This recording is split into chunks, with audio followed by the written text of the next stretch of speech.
एकादशीला पंढरपुरात वारकऱ्यांचा एल्गार. हिंदू धर्माविरोधातील कट कारस्थांना जोरदार इशारा. आषाढी एकादशीच्या पार्श्वभूमीवर पंढरपूरमध्ये भरलेल्या वारकरी महाअधिवेशनात वारकरी संप्रदायाने हिंदू धर्माविरोधात कथित कट कारस्थानाविरोधात एकजुटीचा निर्धार व्यक्त केला.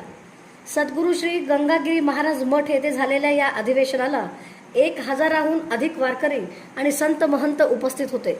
अधिवेशनात वारकरी संप्रदाय आणि हिंदू धर्म यांच्यात फूट पाडण्याचा प्रयत्न होत असल्याचा आरोप करत त्या विरोधात संघटित लढा उभारण्याचे आवाहन करण्यात आले. संत आणि हिंदुत्वासाठी कार्य करणाऱ्या कीर्तनकारांचा सन्मान करण्यात आला, तर त्यांचा अवमान करणाऱ्यांचा निषेध नोंदवण्यात आला. अध्यक्षीय भाषणात परमपूज्य रामगिरी महाराज यांनी हिंदूंनी इतिहासातून बोध घेऊन धर्मावर होणाऱ्या आघाताविरोधात कृतिशील होण्याचे आवाहन केले. गोसंरक्षण, धर्मांतर, तीर्थक्षेत्राचे संरक्षण आणि वारकरी परंपरेचे जतन या विषयावरही ठराव मंजूर करण्यात आला. अधिवेशनात ईशनिंदा प्रतिबंधक कायदा, देवस्थान भूमी संरक्षण कायदा आणि श्री विठ्ठल मंदिरातील कोणत्याही रासायनिक लेपनास विरोध अशा विविध मागण्यांना वारकरी भाविकांनी हर हर महादेवाच्या जयघोषात पाठिंबा दिला. आपण सर्वजण गेल्या वर्षीपासून बाबांच्या मठावरती अधिवेशन सुरू केलंय. विषय वेगवेगळे कानावर आपल्या सगळ्यांना पडत असतात, कारण वारी म्हटलं की आपल्या मुखामध्ये माऊलींचा उद्घोष असतो, हृदयामध्ये माऊलींच्या भेटीची ओढ असते आणि कानावरती राष्ट्र आणि धर्माचे विचार पोचत असतात.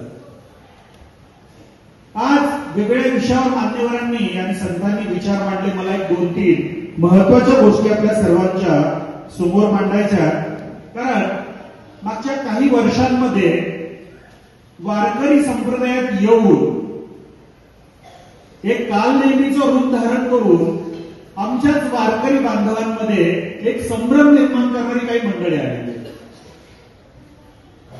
ज्याला आत्ताच्या भाषेत म्हणायचं झालं तर अर्बन नक्षलवादी म्हणू शकता, डाव्या विचारांच्या मंडळी म्हणू शकता, आणि खऱ्या अर्थाने जर घुसखोर कोणाला म्हणायचं असेल तर त्यांना तुम्ही घुसखोर म्हटलं पाहिजे, कारण आमच्या संप्रदायामध्ये येऊन आपल्याच लोकांविषयी संभ्रम निर्माण करणं, संप्रदायाच्या विचारधारेबद्दल आपल्या वारकरी संप्रदायामध्ये एक संभ्रम निर्माण करणारी ही मंडळी ही खरी असू शकत नाही.